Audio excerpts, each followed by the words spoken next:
let me help you understand why you're here tonight and what we want to share with you. I'm really excited about this night. We've been looking forward to this for a long time.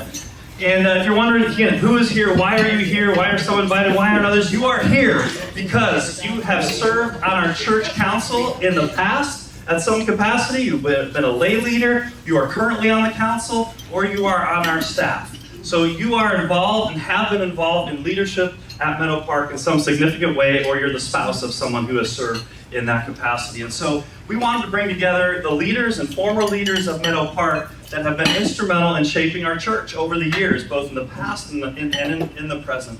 Because as we get ready to launch this Renew initiative, it is so important that as leaders, as spiritual leaders, as those who have invested in this church over many years, that we understand what is being asked, we understand what we're going after, and really being the ones who help model and guide this for our church. And I believe for this initiative to be successful, for this new chapter to be written, we need those who have given and served and lead in these spiritual capacities to really understand what's happening and to be on board with that. So I just want to thank you for giving time tonight to be here. So we've had this verse on here. I think let's make this verse a little bit larger. I want to share with you a key verse that has been with me from Isaiah 43, chapter 43, verses 18 and 19. And this is a verse that has really been with me for this last probably year and a half or more, as I've been thinking about what God is calling us and asking us to do. And it's this verse that says, "Forget the former things, do not dwell on the past. See, I am doing a new thing. Now it springs up. Do you not perceive it? I am making a way in the wilderness and streams in the wasteland." You've probably heard this verse before. It's a verse of encouragement. It's a verse that reminds me to continue to look forward. It doesn't mean forget the former things in the way that we don't have good memories, that we don't honor what has taken place before. But it's a reminder that I believe God keeps calling us forward, that He keeps reminding us, I'm not done yet. The greatest things that have been happening in the past, I want to do for a new generation, for those to come. And I believe that's a verse that God has put on my heart for us as a church to remind us that He's continuing to do new things. And even as we read Scripture, you get to the book of Revelation, and at the end it just talks about, Jesus says, "Behold, I am making what? All things what? New." It's a God of renewal. And that's where that comes from, this idea of renewal. And you notice the little re-new. It's both the new and the renewing. That's what God does. And so this idea of an initiative, this idea of what we need for Meadow Park has been stirring in my heart and our staff for probably almost approaching 2 years. And as it comes even specifically with the facility and what we see God doing, that's been brewing for about a year and a half. God has been moving, God has been stirring. And I think about our church, and I think about what God's been doing over these last several years, and I think about especially the last year and a half or two. There is definitely a sense of new life that I experience, that I feel each and every Sunday morning. There's a vibrancy, there's life, there's something going on in our hallways, there's in our worship, the way the congregation is singing. I hope you feel that and you sense that. There's a freedom, there's a joy. What our worship team is leading us in, it's a great atmosphere. And it's because the Holy Spirit is there and is moving. I feel that when I'm preaching, when I'm speaking, there's a receptivity there to allowing God to speak, the feedback that I get, the sense that I see people applying and changing in their heart and their lives. It's so awesome. But it's not just what's happening in worship. It's new families that are coming. So many times, how many times have you looked around and wondered, who are all these new people? Have you wondered that? That's a great thing, right? We have a Discover NPC tomorrow, and there's several new families and couples and individuals that we're hoping to connect and let them know about our church and make this their home church. We're doing those Meet the Pastors, every month. Granted, some months there's nobody on that particular Sunday that comes, but on a lot of our weeks and months we've got people coming, and it's been a real neat thing to see new folks calling Meadow Park home. We look in our other ministries. You think about our Park Kids ministry. This is in this last year is the first time that I'm aware of in our 50-plus year history that they have their own space here in the upstairs, and that's been a real neat thing, right? Can I get an amen for our Park Kids? That's been a real exciting part. They just have their spaces and their ministries, and again, see families, kids all over the place. And of course in our student ministry, and we've been up here quite a bit. Have you noticed some more changes in here? Right? Pastor Tim didn't wait for renew. He's like, I'm renewing. Becky and some of the students and others have been involved, and it's looking great. It's been a fresh space, but more than physically, it's what's happening again with our students. And even as we've started this fall, we've seen about a 50% increase, as I've noted, from about the number of students that were here last year that are coming new in the fall. And so we're seeing more and more kids coming, students, the renewal that's happening. And you know, and I think about this process, when I think about what God is doing, it's time to say, all right, where do we go from here? What's next? And one of the problems, one of the challenges that I see has been, God's been doing the renewal among us, right? Simplifying, modernizing, mobilizing, seeing that newness of life, but it's not been reflected in our facility. And as many of us know, we have a large facility, 72,000 square feet. That's a lot of work to be done, a lot of things to update and renew. But some things have been pushed off for a long time. Sometimes there's been thoughts about doing something on a larger scale, but over the last, for a long time, there's not been steps taken to really renew on a larger scale. And so we're at a place where we're saying, all right, what can we do now to address it and not just talk about it, not just make plans, not that the intention was ever to just talk about it, but to really say, what is a concrete step that we can take? How can we really begin this process? And so that's what this Renew initiative is all about. How do we address this building? How do we reflect outside and in our physical space what I really believe and what we see God is doing in each of us, what he's doing in our church?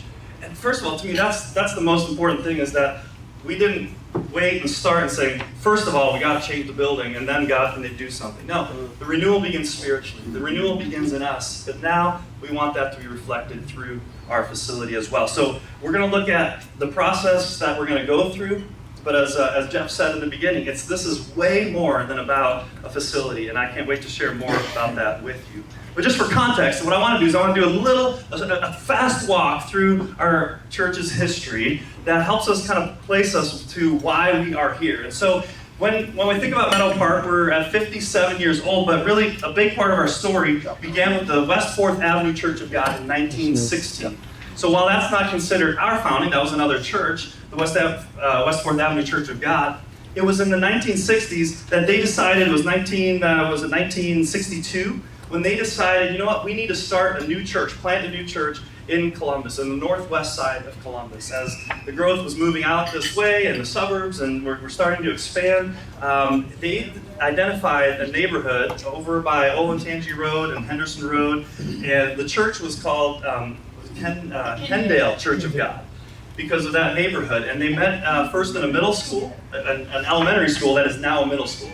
And so now it's what's the name? Ridgeview? Is that what it's called? Ridgeview Middle School is the current school that's there. So that was in 1965, and that's what we count as the beginning of our church, because those were the first services held of the new congregation in that neighborhood.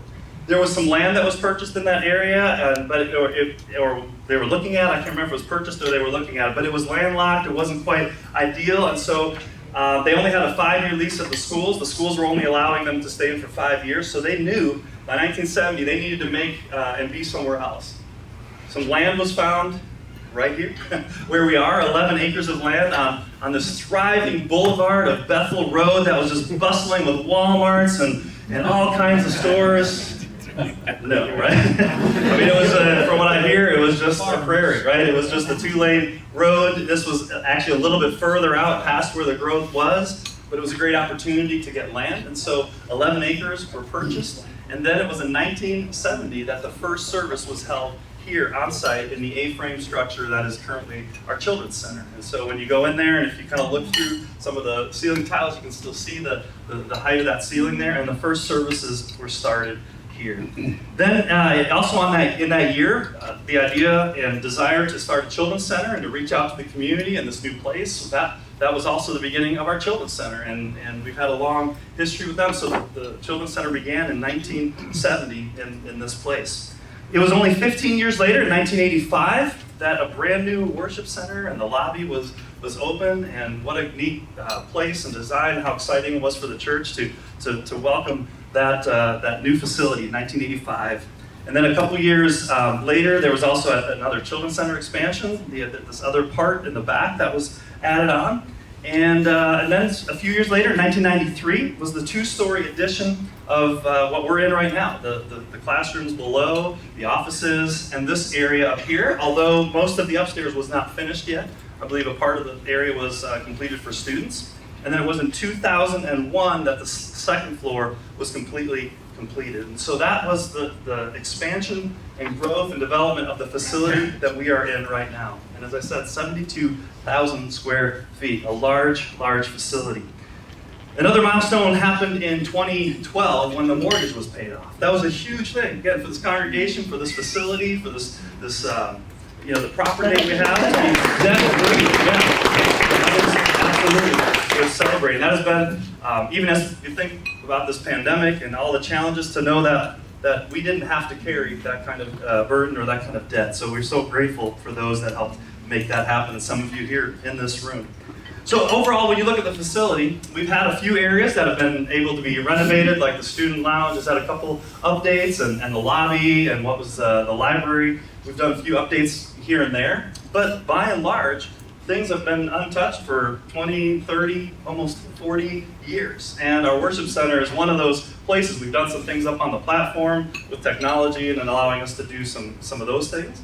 But overall, there's been a lot of pieces that have not been touched. And so I'm excited that now in 2022, we're saying it's time to renovate, it's time to update, it's time to do the things that we need to do. And so tonight, I want to share with you what that looks like and what the phases are involved with that. And then I'm going to talk about the spiritual journey that we're going to go on over the next 50 days. So I'm going to invite Pastor Roger up here to go into a little more detail with you about what the phases are and what we're looking to renovate and what that's going to look like. We've got a little handout that we're going to get into your hands here, so if we can pass that out, I'm going to invite Pastor Roger. And just give a big hand for Pastor Roger, too. He does so much and so much work in getting us prepared for this. We've been in this journey for quite a while, and we're really looking forward to sharing with you what this is going to look like. So, take it away. So you're getting this brochure here, and if you open it up to the middle, because I'll guarantee you, if your eyes are like mine and they put this slide up in a second, you're not going to be able to read it. But right here in the middle, you'll see a section that says renovation phases, and that's what I'll be focusing on tonight. Just real quickly, if you happen to not be able to be at the information meeting we had a couple of months ago, I shared in that meeting briefly that we had a feasibility study done, and the results of that feasibility study, based on what we told the architect firm we wanted to try to do, the number came back at just a little under $3 million. And we immediately knew that was not a number that we wanted to try to tackle. And so we began paring down, looking at things that maybe even though we like that, maybe we can try to get by without that. And so through a lot, as Mark said, we've been doing this now about a year and a half that we've been working on this. The feasibility study was last July. So the results that we've come up with that we're looking to go after are in the middle of that brochure there, and I just want to go over these real quickly with you. There are a few things that we try to base how we prioritize this on. When you start to look at this big list of things, it can feel overwhelming, and so we try to pick away at it a little bit. And there were several things that played into how we came up with the phases that we did, including usage and visibility.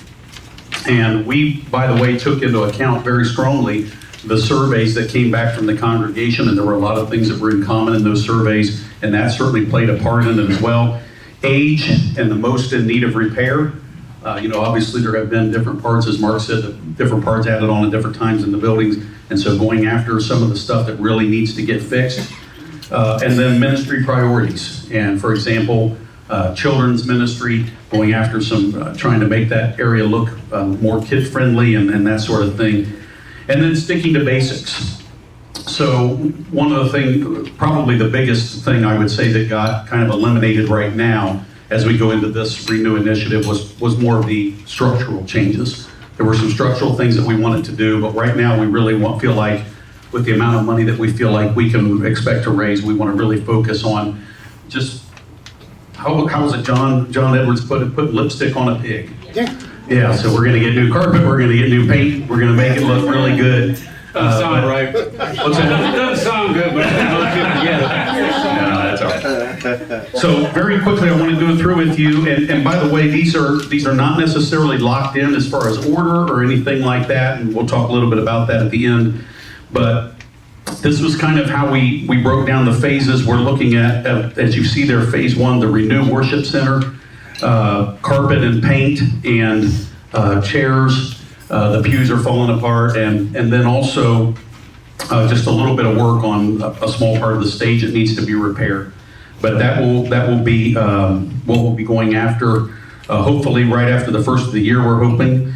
And then you can see there in phase two, the parking lot. This is the original quote that came back for the parking lot to deal with a lot of the undercarriage issues in the east lot especially was about $500,000, and that's just not going to be feasible. So we've come up with a way that we can mill and asphalt and seal and stripe the lot, and that's for about $180,000, and that will give us some good time, future time with our parking lot.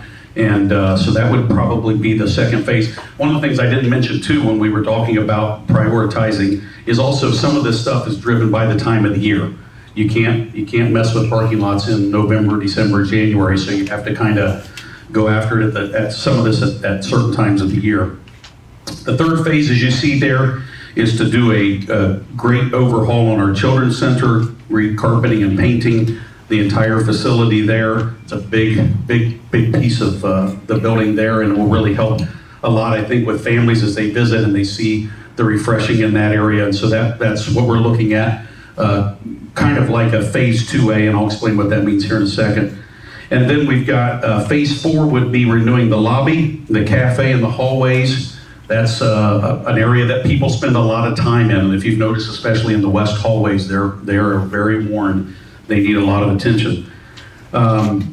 Phase 5 is the exterior, our stucco, repainting the stucco and fixing some areas that need to be fixed there. Also getting a new sign, and then also doing some landscaping updates there as part of phase 5.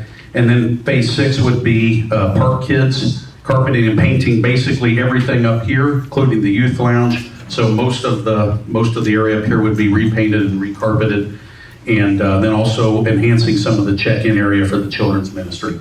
So I know I ran through that really quick, but the total for that as of right now comes out to $840,000. And I think I shared at the information meeting a couple of months ago that we had a firm that studied our numbers of giving units and our income patterns and that sort of thing, and determined that they thought over a 3-year campaign we could probably raise somewhere between $750,000 and $1 million over 3 years. And so you can see that number kind of falls right in the middle of that range. Something that we also shared at that meeting that we would like to do is give $5,000 in each of those phases towards local and global projects. And so that's the $30,000 you see there in addition to the $840,000, and that totals $870,000.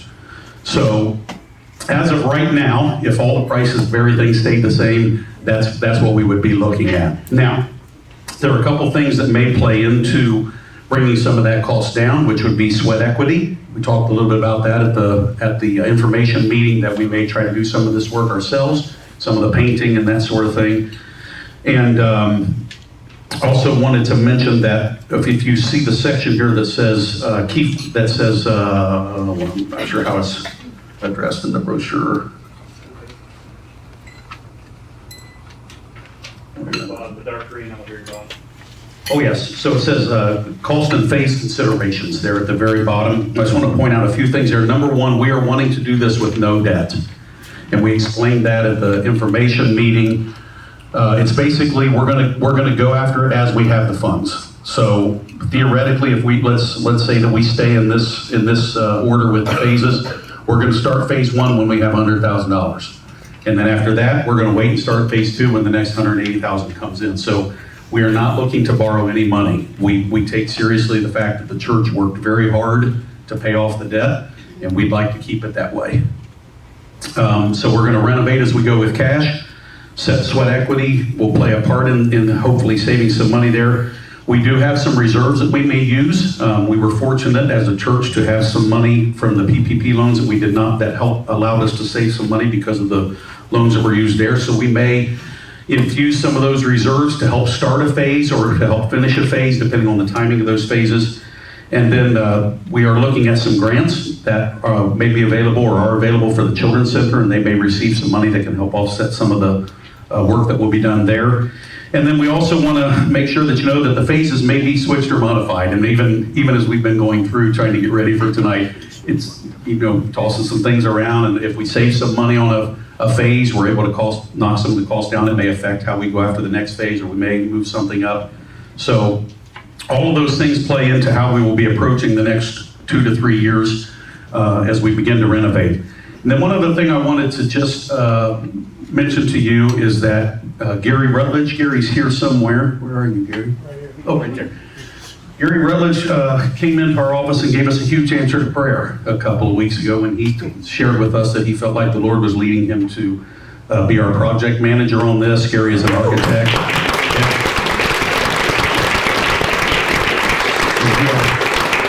We are feeling very good about the fact that Gary will be overseeing this, will be setting up contractors and working with them. And so thank you so much, Gary, for being willing to do that. And we're looking forward to working with him. So any questions real quick? I don't want to get into a lot of that, but I know I ran through a lot of stuff really fast. So I either did good or you just want to get home and watch the Buckeyes. I don't know which. All right, thank you. Okay, so there's some people that would laugh at me about the parking lot, especially on council, since it's been on my radar for so long. It's been something we've been kicking down the can down the road for so many years. Is it even possible that we would be able to get somebody to do that work before the winter hit now? Or is it just not possible to schedule it? Do we have any sense on that? When you say is it possible, are you asking from a funds perspective or from like getting it set up? The first question would be from a logistics standpoint. If you could get somebody to, Gary, could you even get somebody to do that work Yes, right now? not tomorrow. But I mean, but possibly you could Within get. 30 days, John. Okay, so within 30 days, and when's the latest somebody could start on that and not run into weather? November 1st? Well, the asphalt plants used to always close around Thanksgiving. Okay. And it's weather dependent. I just wanted to throw that out there. Okay. We're gonna need funds before we. I know, I know. You can write a check.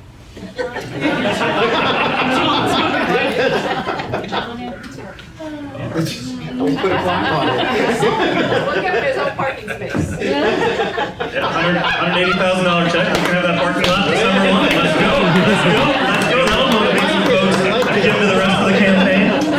These spaces are only, there as a guide, not as You're not beyond that. But hey, thank you so much, Roger. And again, the lot of work. And as you know, if you've gone through any kind of building ideas and phases, you have things you want to do, and you can't always do everything. You have to prioritize, and you have to look at the funds and resources. But I want to step back and just imagine all these areas that we just talked about. What it would feel like, what it would be like to pull up to the church, to see the new sign, to see the outside painted and fresh, to see the landscaping and the new parking lot. And you come to the lobby and it's bright and it's fresh and it's new. You come to the worship center and you got comfortable chairs and you've got the carpet and it's a nice environment, right? And you walk through the building, the children's area. It's going to be such a different feel to be in this space, and I'm excited for what that's going to mean for us and just to underscore what it is that we're doing. And even as I think about just this modern city that we live in, Columbus is one of the most modern cities in our country. I think there's a reason Intel comes out this way, right? And all the businesses and the technology that's here. And we want to reflect that. That's the people that we're reaching in our community, in our neighborhoods. And they're used to nice office spaces and the places where they go and the schools and the libraries and the coffee shops and the restaurants around. And we don't want somebody to have to step into a time machine to come into church and wonder, where did these guys stop? How many years ago did, and it is something about that. Environment and space is just a tool that can really help us connect in an even better way And again, we've done and are doing the important work internally that is so important. And I want to talk about that here in just a moment. But what we're doing here tonight is, again, to help you begin to understand, to get a sense, to wrap your mind around this a little more. This is a pre-printed version of this brochure. There'll be something else that goes out to the church that we'll all see. And our launch Sunday is October 2nd. So we're just a couple of weeks out, October 2nd, and what do we mean by launch Sunday? That's the Sunday where we'll share some of this material, we'll hand out the brochures, we'll talk about what's involved. We're going to share about the 50-day journey that we're going to be on. I'm going to share about that with you here in a moment. And we're just going to celebrate what God is doing in our church. It's going to be a big Sunday. We're going to have a great time of worship and just really marking the importance, just like we look through history. And as we look back in years to come, we're going to mark 2022, 2023, these years. This is when the church was updated, when we went through this process. It's one of those milestones in the life of the church. So now I want to talk about the spiritual renewal. Spiritual renewal, because it's not just about a building. And this isn't just a ploy to say, well, of course in a church you can't just, talk about a building. No, this is really, really, really important. Central to what we're doing, the spiritual renewal. Because as we're talking about what is renewal, there's three things that we're going to be focusing on to launch this campaign over the first 50 days in October, November. The one is this, the renewing of our hearts for the Lord. I really believe this is so important for us to really have this internal time where we refocus what God is doing in us. As we turn our hearts towards God, as others in the congregation really listen and lean into what God has, it's going to bring renewal for us personally. And on our celebration Sunday, at the end, we're going to celebrate baptisms and stories and testimonies of what God's going to do. We want to renew our passion to reach the lost. This isn't just for us to have a nice, more comfortable space to gather in. We're going to enjoy it. It's going to mean a lot for our ministries. But we want this place to continue to be a space and a place where new people, those who don't know Christ, come to know Him. And so how do we as a church, over these next 50 days in the spiritual renewal, refocus our hearts on reaching the lost? Who are you praying for? Who are you wanting to see come to know Christ? Who is someone that you want to invite? This is essential to our spiritual renewal. And of course, our commitment to be generous. It's going to require that from us. It's going to require that from us to take the step and really say, this is our church. How am I going to invest in that? So we're going to begin this 50-day renewal, this 50-day journal. So one thing that is going to help guide us as we launch this new series on October 2nd, you've been hearing me say it over and over again, a 50-day journey. We have a 50-day devotional guide. As a matter of fact, right now, we want you to be the first ones to get this guide. Can we pass them out? I want you to have these in hand already so that you can see and follow along. So just drop like 5 or 6 per table, and so we can get them out to everyone here, and I can talk to you through a little bit of what's happening there. So what we've got here is, you see these journals. There's 8 weeks to this series of Renew, starting October 2nd all the way through November 20th. And each week we're going to be diving in deeper into that key verse that we talked about earlier. See, I'm doing a new thing. Do you not perceive it? Right? The Lord is making way in the desert. And so we're gonna talk about that. We're going to dive deeper. We're going to look at these 3 different areas. And there is a devotional for every day, a scripture, a reflective thought, a chance to write, opportunities to pray. There's Saturday prompts. There's Sunday place for sermon notes, a few other elements that are in that. And so this spiritual journey is really a time for us as a church together to say, let's really lean into what God is doing. Let's begin that renewal within us. And so between the daily devotionals, the message series, the challenges that come with that, one of the keys that I'm inviting you as well and the whole church is the 50 days of prayer and fasting. Now, we're not asking you to go without food for 50 days. We're not doing that. Jesus only did 40, so we're not asking for 50. But fasting, there's several elements to that fasting. We're going to have a shared fasting time as a church where we're challenging every Tuesday noon, your Tuesday lunch hour, whenever that may be, to skip that meal and to use that time, no matter where we are, to be praying for the church and to be just seeking God in that time. We're going to be opening up the worship center here. Our staff will be here between 12 and noon every Tuesday, and so if you're able to, come and join us. Otherwise, wherever you're at. So that's a weekly fast. But we're challenging and want to challenge each of us as well. What's one thing that you can give up during that time? something that will help you, that every time you think about it or crave it, or whether that's food or whether that's just, turn off the news channels or the social media or stop the caffeine or the coffee or the desserts, whatever, something that recurs for you regularly, daily, that can turn your attention, your focus towards God. We're going to talk more about what fasting is, but that's a key part of that spiritual renewal. So between those 50 days of walking that journey, praying together, worshiping together, fasting together, I really believe God's going to do something powerful among us to bring that renewal. God's doing something new in us. So I want to go over a couple of key dates with you. Those are they're in there in your devotional guide as well. But here are a couple of them. I already mentioned the weekly Tuesday noon prayer. That's going to happen between October 4th and November 15th. In this time, we also have 24 hours of prayer. And so one of the reasons I want to ask you and challenge you as well is, will you take at least an hour? If every one of us here can do that, we can have 1 or 2 hour blocks covered in this 24 hours of prayer. We'd love to be able to have in person here at the church at least 1 or 2 people or more that are sort of holding vigil right here in our building. But those 24 hours of prayer, that we would see our congregation pick an hour, whether at home or here, to pray together. And one of the things that I'm going to be looking for from this group here is that we would commit to an hour or two during those 24 hours of prayer and say, yes, count on me, we can do that, and even if you're able to be able to do that here on site.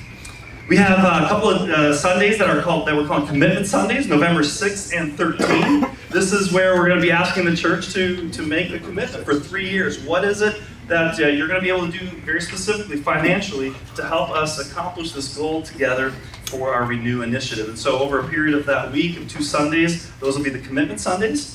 And then we're going to have our Celebration Sunday, November 20th. That's the Sunday where we'll share what was pledged, what was given through the commitments.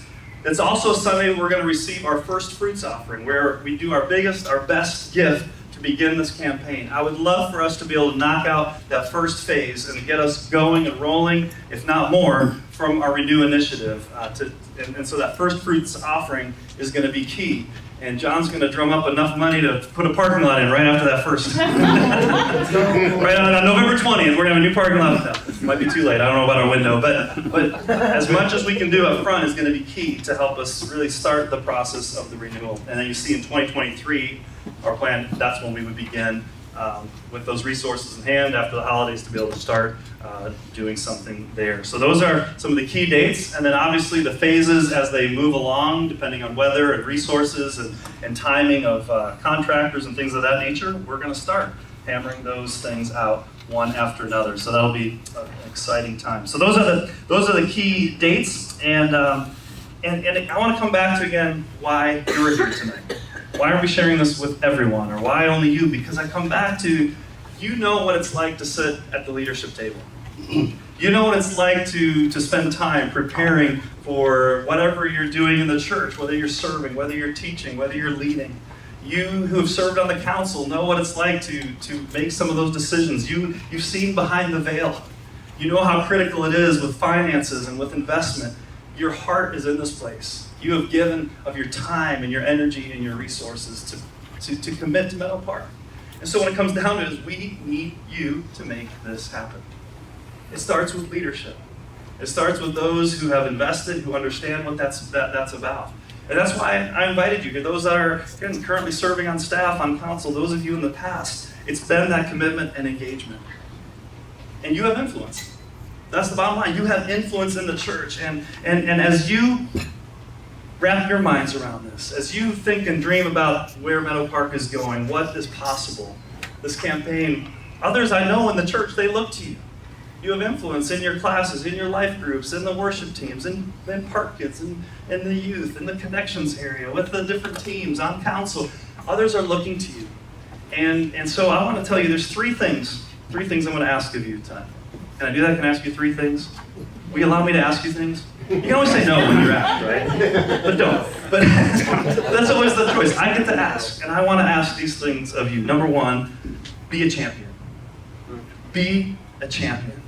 When you speak about Meadow Park, when you think about our ministries, when you talk about our past, when you think about the future, when you think about our leadership and the direction and the ministries we're doing, when you think about the Renew initiative, Be one of the ones who celebrates and champions and says, yes, this is my home. I'm excited about where we're going and what we're doing, and believe in what's happening. Be that voice around others.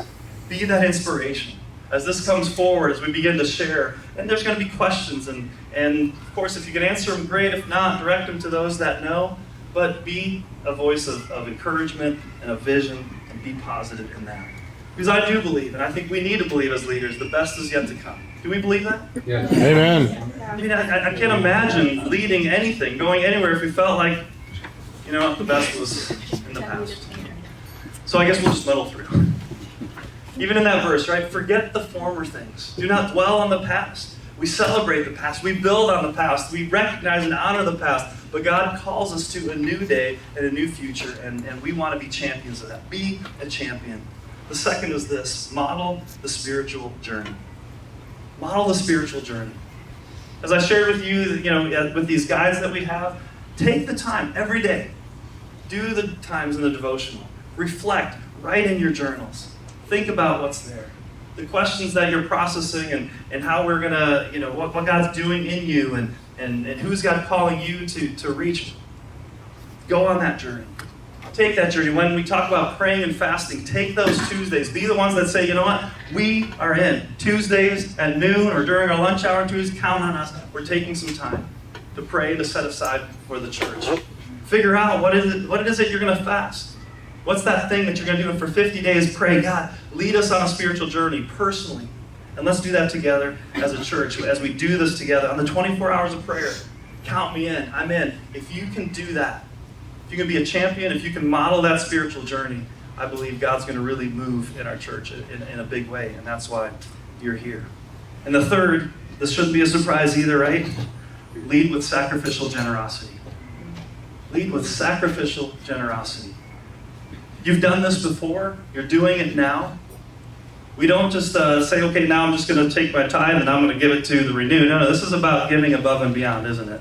It's about continuing to invest in the ministry of the church, but for us to model what it looks like to give. If everyone were to sacrifice like me, if everyone were to give, not in the same amount, we all have different capacities, but in the cost and what it takes to make this happen. If everyone were to do that, what would that look like?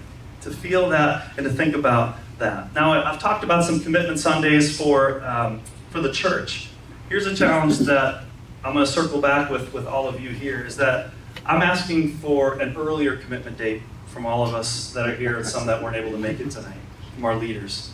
An earlier commitment on October 23rd. That's about a little over a month from now. That you would lead the way in making that advance commitment. Now, again, in the cards that we're going to give out to the church, they'll have a commitment form on there and a way to express that. Because here's what I want to do. I want to be able to share with the church on our commitment Sundays when we challenge the rest of the congregation. I want to be able to say to them, here's what your current and former council leaders and staff have pre-invested to say, we're doing this. That we model that generosity. That we share with them, we're already taking this step. We're already this far into it. Now let's bring it home. Now let's go. And I think that speaks a lot. And as leaders, we always have to go first. We have to take that first step. And I believe that's something that I'm asking of you to be able to do just that. I don't want you to make any kind of commitment really before October 23rd. I want you to take time. It's something that I've already been processing and thinking about and praying about. Because we're going on the spiritual journey, and I believe God's going to use this renewal journey to continue to stir in us. But one thing I do want you to think about is what I call the ouch factor. Does your gift, your commitment have the ouch factor? Not the, oh, I can do without this. It's not going to affect me that much. But, you pick that up? There you go. I've done that before. That's kind of cool. It's the swallow hard factor. It's the one where you go, wow. But it's really listening to the Lord. It's saying, God, what are you asking of me? Each of us has a different way that's going to get answered. We're in different places and different stages with different resources. But when we seek God and saying, Lord, what would you have me give and sacrifice? It's a sacrifice because it's not easy. And I believe when we give in that way, it's going to be awesome to see what God does. That ouch factor becomes a wow factor. when we step back and even give in a way where we go, God, I'm not even sure that I'm going to know how I can fulfill this. But I believe you're asking me to do that. And in the brochure that you have, you're going to see ways to generate giving. There's so many different ways that we can do beyond just what our income is or what our savings. There's things that you can sell. There's things that you can, other people that you can talk to, right? There's things that you can do without. There's so many different creative ways that God can really move in us to also sacrifice beyond maybe what we even think is possible. But I really am asking us here tonight to lead the way in that sacrificial generosity. Would you be willing to do that? To be a champion, to model the spiritual journey, and to lead the way with sacrificial giving? Because I believe what we're going to see through this is not just, some new paint on the wall, new parking lot, and things that are cool, but to see God really do a new thing in our church. That God is doing the new thing, and that we see a new season and a chapter before us. It's exciting to think about. It's exciting to think about the lives that are going to be impacted and changed as we come together. And I think the spiritual renewal that's going to take place will bring us all to a different place individually and as a church with the help of God. So tonight, I just wanted to also ask. I asked Andy and Phyllis Teeter to come and share just some thoughts that they had about this Renew initiative. And Phyllis was she was the lay leader when I came to Meadow Park and had a big part in the first time when I came those first few months, and has always said, even after that role, whatever you need, Mark, come, let me know, talk to me. And so a couple of weeks ago, I said, Phyllis, just want to pick your brain on a few things, and I've got some thoughts about this initiative, and we got together for a cup of coffee, and before I even got to share anything, she said, just so you don't mind, right off the bat, whatever it takes, yes. How awesome is that? How many people say yes before they're even asked for what they're asked to do? Whatever it takes, yes. And one of the ways, obviously, tonight was they agreed and said, hey, we will take on this meal and do that. It was such a wonderful blessing for us tonight. But I would love for you both to share just what gets you excited and why you're on board with what we're doing. So come on up. Phyllis and Andy, give them another round of applause.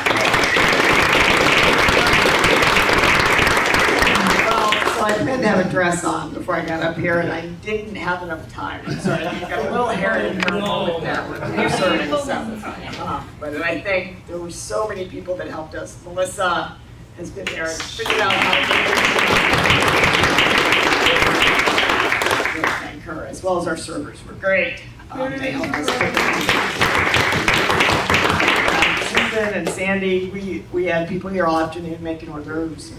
Vicki. My mom, Nancy, we just had a crowd. Some of those people didn't even know they were going to help today. They just walked in the kitchen at the wrong time. But it has been such Meadow Park, and everybody, I think many people know our story. It's been a special place for us for a long time. We came here when our first kid was in daycare for the first time and walked through the doors looking for a daycare place, and we've been here ever since, and have loved it through some hard times with us, some amazing praiseful times with us, and for the church, and just this is our home, and we will do whatever it takes to be able to reach the people of Columbus through this church, the people of the world. And I'm so excited to see what's happening, the Renew initiative, the lunch tomorrow. I think there's like 25 RSVPs for the newcomers class that they're doing. So really exciting to see new folks coming. We had 3 new people in our class last week. And we're just so exciting where things are going. And now we get to beautify our building and get John a parking lot. I was on council, 3 times, and every time, talking about it. So anyway, it's a blessing to be here. Now I'll let Andy talk to. Thanks. When we first talked about this on council, I would class myself as fat, dumb, and happy. I love this church, and the parking lot doesn't bother me, John. The carpeting in the sanctuary doesn't bother me. I just love this place. And we started talking about it at council, and then I really started looking at the place. And I even, one day I came up and parked my car and I walked around the whole building and looked at it. In fact, when I was doing that, Ray called me and my phone rang and it was Ray. He goes, "You walking around the building?" But I really looked at it and I said, man, this place needs some work. It really needs some work. And the exciting thing is, this isn't about, we're not doing it for me and we're not doing it for us in this room. We're doing it for people that haven't even been here yet. And that's what's exciting. That's what's really cool. So I'm excited about the day. All right, thanks, everybody.